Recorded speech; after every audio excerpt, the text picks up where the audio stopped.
Yaqinda bitta quruvchi akamiz sallaga ashernik sifatida qaraganman degandilar. Shundan keyin doimiy mijozimizga aylandilar.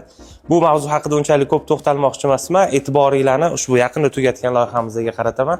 Bu maketimizni Oqtoshga loyihalashtirilayotgan mehmonxona loyihasi. Binoyimizning fasadiga e'tibor beradigan bo'lsanglar, har bitta qavatida qirrali ornament mavjud.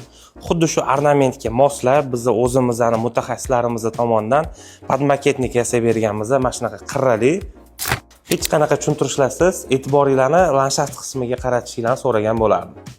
Qachonki bunaqa loyihalar professional arxitektor, dizaynerlar tomonidan loyihalashtirilsa, maketchilarda ham maket yasash jarayonida hech qanaqa qiyinchiliksiz ushbu ko'rayotgan natijalarga olib kelishimiz mumkin. Maketimizni randomniy yorish tizimi bilan jihozlab berganmiz.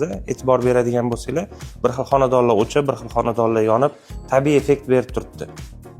Agar sizlarda ham bajarayotgan ishlarimizni ko'rib shubhalar yo'qolgan bo'lsa, pastdagi raqamlarga murojaat qilishingiz mumkin.